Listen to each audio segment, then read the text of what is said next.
നമസ്കാരം. ചകരക്കുട്ടി, അല്ല ഇതാര്? മമ്മിന്റെ അടി എവിടെ? മോളുണ്ട്. വിളിക്കും. അയ്യോ ഇതെന്ത് പറ്റി?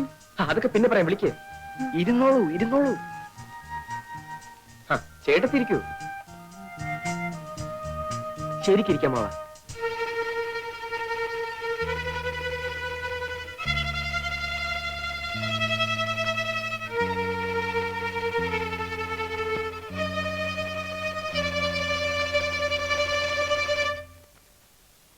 എന്താ എല്ലാവരും കൂടി ഇങ്ങോട്ട് പോകുന്നത്? അതെ അതെ, ഈ നിൽക്കുന്നത് നിങ്ങളുടെ മകന്റെ ഭാര്യയാണ്. അവളെ അവളുടെ ഭർത്താവിന്റെ വീട്ടിലാക്കാൻ വന്നതാ. നിങ്ങളാണോ പെണ്ണിന്റെ അച്ഛൻ? അല്ല, ഈ നിൽക്കുന്ന ആളാ. ഇത് അമ്മ അമ്മ അമ്മ. ചേച്ചി, കഴിഞ്ഞതെല്ലാം പോട്ടെ. ഒന്നുമില്ലെങ്കിലും നമ്മള് പെണ്ണുങ്ങൾ മാറി നിൽക്കൂ. ലക്ഷ്മി ഇങ്ങോട്ട് പോര് പോര് പോര് പോര്. തന്റെ പേരെന്താ? ദാരിച്ചൻ നായർ. ഞങ്ങളെ അറിയിക്കാതെ ഞങ്ങളുടെ മകന്റെ കല്യാണം നടത്തുന്നത് ഇവിടുത്തെ മര്യാദയാ. അതിപ്പോ നിങ്ങളൊന്നും പറയണ്ട, കുട്ടിയുടെ അച്ഛൻ പറയട്ടെ. അയാൾ പറയില്ല. അയാൾക്ക് ദേഷ്യം വന്നാൽ ഇന്ന് വിറക്കേ ഉള്ളൂ. പിന്നെ വല്ല വെട്ടോ കുത്തോ വല്ല നടക്കുമെന്ന് പറയാൻ പറ്റില്ല. ഇവരെ കൂട്ടിക്കൊണ്ടു നീയാണോടാ? എനിക്ക് വേറെ വഴിയില്ലായിരുന്നു മമ്മി. ഇത് കണ്ടോ, എന്നെ ഇവിടെ തനിച്ചാക്കിട്ട് ഡാഡി മമ്മി വിനോദിനെ മാത്രം കൂട്ടിക്കൊണ്ടൊന്നില്ലേ? നാട്ടുകാർ എന്നെ ഖരാവ് ചെയ്തു. എന്നിട്ട് അവര് തല്ലിയോന്നോ? നേതാവ് വന്നില്ലായിരുന്നെങ്കിൽ അവരെന്നെ കൊന്നേനെ. എനിക്ക് സംസാരിച്ചു നിൽക്കാൻ നേരമില്ല. നിങ്ങൾ ഈ പെൺകുട്ടിയെ നിങ്ങളുടെ മകന്റെ ഭാര്യയായി സ്വീകരിക്കുന്നോ ഇല്ലയോ? സ്വീകരിച്ചില്ലെങ്കിൽ എന്ത് ചെയ്യും? എന്താ ചെയ്യാൻ പോണെന്ന് കാണിച്ചു തരാം. വരൂ കുട്ടി. അയ്യോ നേതാവ് പോകരുത്. ഡാഡി ഒരു മമ്മിയോട് ഞാനും സംസാരിച്ചു നോക്കട്ടെ. എന്നാ വേഗോട്ടെ. മമ്മി, ഡാഡി ഒരു മിനിറ്റ്. ശങ്കരൻ നായരെ, എനിക്കൊരു മൂത്രശങ്ക. സാരമില്ല ലക്ഷ്മി, നമുക്ക് നമ്മുടെ വാസന തന്നെയായിരുന്നു ഭേദോട്ടോ. നാട്ടുകാരൊക്കെ ചേർന്ന് ജാതിയായിട്ട് ഇങ്ങോട്ട് വരാനിരുന്നതാ. ഞാൻ നേതാവിന്റെ കാല് പിടിച്ച് പറഞ്ഞുകൊണ്ടാ നേതാവ് മനസ്സ് മാറ്റിയത്. നാട്ടുമ്പുറം പണ്ടത്തെ നാട്ടുമ്പുറം എന്നല്ല ഇപ്പോ. എന്റെ അമ്മാവിന്റെ വീടിന്റെ മുമ്പിൽ ഒരു ഗർഭസത്യാഗ്രഹം നടന്നു. എന്റെ അമ്മോ, ഞാൻ പോലീസിന് ഫോൺ ചെയ്യാം. ഡാഡി എന്താണ് ഈ പറയുന്നത്? ജാഥ ഇവിടെ വരിക, പോലീസ് ലാത്തി ചാർജ് നടത്തുക, നാളെ പത്രത്തിൽ ന്യൂസ് വരിക. ഡാഡിയുടെ മമ്മിയുടെ സ്റ്റാറ്റസ് പിന്നെ ഉണ്ടാകും. അയ്യോ അത് വേണ്ട, ആരും അറിയാതെ കാര്യം ഇങ്ങനെ ഒതുക്കി കിട്ടിയാ മതി. മമ്മി, ഞാനൊരു വഴി പറയട്ടെ. തൽക്കാലം സന്തോഷം ഭാവിച്ച് പെണ്ണിനെ ഏറ്റെടുക്കുക, മറ്റുള്ളവർ പോട്ടെ. ബാക്കി കാര്യങ്ങൾ നമുക്ക് പിന്നീട് ആലോചിക്കാം. രണ്ടിലൊന്ന് ഉടനെ അറിയണം. അത് അറിഞ്ഞിട്ട് വേണം ഞങ്ങളുടെ ഭാവി പരിപാടികൾ ആസൂത്രണം ചെയ്യാൻ. ഡാഡി വരൂ.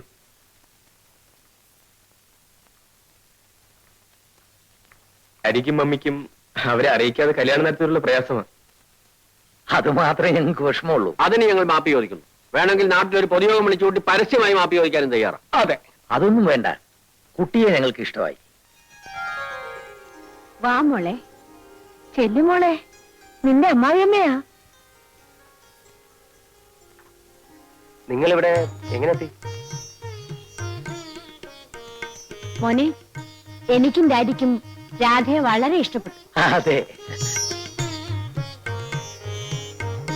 ഇനിയിപ്പോ പ്രശ്നങ്ങളൊന്നും ഇല്ലല്ലോ. എന്ത് പ്രശ്നം?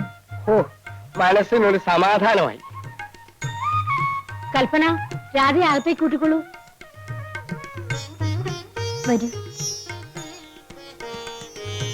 ഇന്ന് മോളെ വരിക്കച്ചക്കയാ, അമ്മായിയമ്മയ്ക്ക് നാത്തൂനും കൊടുക്കൂ. ഞാൻ കൊണ്ടുവയ്ക്കാം.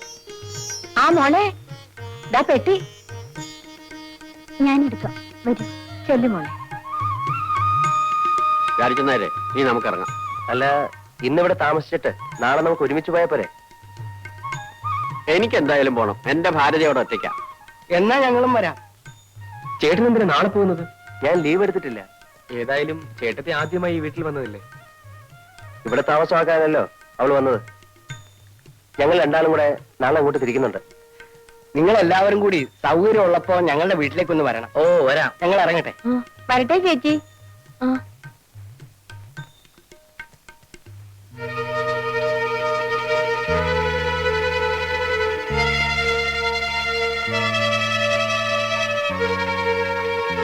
Darling, take it easy. Easy ആയിട്ട് എടുക്കാനോ?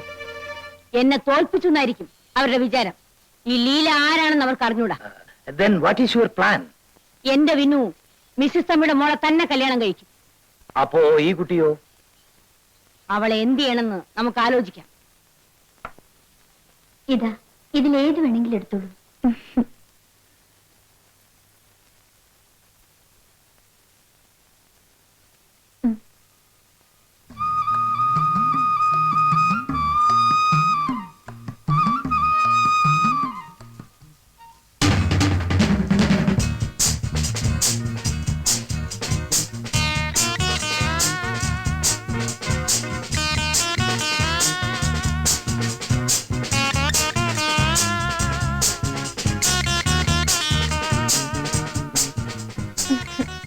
എന്താ ഇത്? നന്നായിട്ടില്ലേ? ഛേ, അയ്യേ. ഹ, എന്തൊക്കെയാ കാണിച്ചു വെച്ചിരിക്കുന്നത്? പോയി ഇതൊക്കെ മാറ്റി വരൂ. എനിക്കിതാ ഇഷ്ടം. എനിക്കിതാ ഇഷ്ടം. നിന്റെ തലയ്ക്ക് വേട്ടാ. ഇതൊക്കെ ഇവിടുത്തെ പരിഷ്കാരി പെണ്ണുക്കെ ചേരൂ. എനിക്കിത് കാണുന്ന ദേഷ്യം. അപ്പൊ എന്റെ ഭാര്യ ഇങ്ങനെ തുടങ്ങിയ കൽപ്പന പറഞ്ഞല്ലോ നന്നായിട്ടുണ്ടെന്ന്. അതവളാണോ തീരുമാനിക്കുക? എന്റെ ഭാര്യ വേഷത്തിലും ഭാവത്തിലും ഒരു നാടൻ പെൺകുട്ടിയായിരിക്കണമെന്ന് എനിക്ക് നിർബന്ധമുണ്ട്. 7 വെളുപ്പിന് എണീറ്റ് കുളിച്ച് മുടിയിൽ തുളസിക്കതിർ ചൂടി നെറ്റിയിൽ ചന്ദനക്കുറിയിട്ട് ചുണ്ടിൽ മന്ദഹാസവുമായി ചുണ്ടത്തി ചായയൊക്കെ വാരിതേക്ക് ആരാ നിന്നോട് പറഞ്ഞേ? തൂത്തുളഞ്ഞ്. എനിക്കിതാ ഇഷ്ടം. രാധ, നിന്നേക്കാൾ കൂടുതൽ ലോകം കണ്ടിട്ടുള്ളതാണ് ഞാൻ. എന്നിട്ടാണ് ഈ പഴഞ്ചൻ സ്വഭാവം വെച്ച് നടക്കുന്നത്.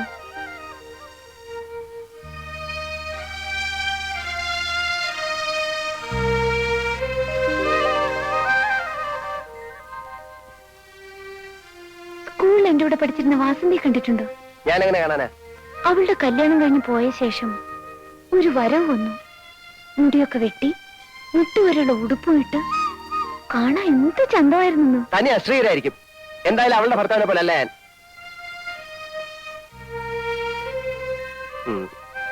ഏതായാലും കഴിഞ്ഞതൊക്കെ പോട്ടെ. നമ്മളമ്മ വെറുതെ വഴക്കിട്ട് സമയം കളയണ്ട. രാധ പോയി വേഷമൊക്കെ മാറ്റി വരൂ.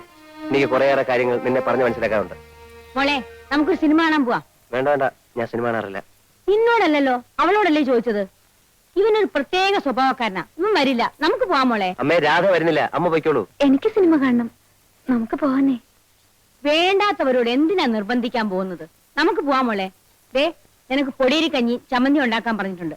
ഞങ്ങൾ പുറത്ത് ആഹാരം കഴിച്ചിട്ട് വരും. വാ മോളെ.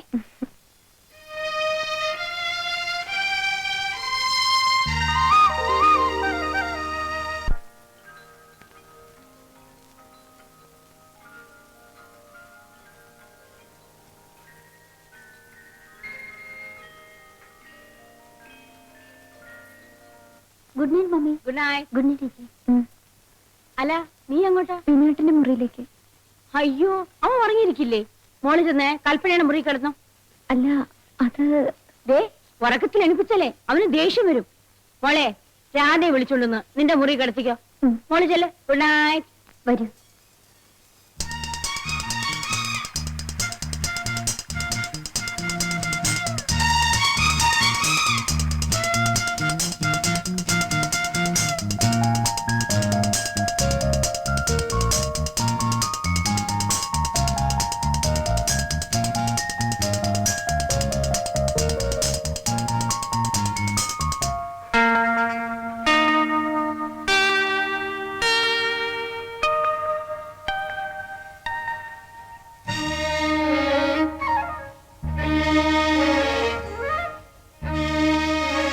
രാധേ, വാ പോവാം. എങ്ങോട്ട്? എങ്ങോട്ടെന്നാ?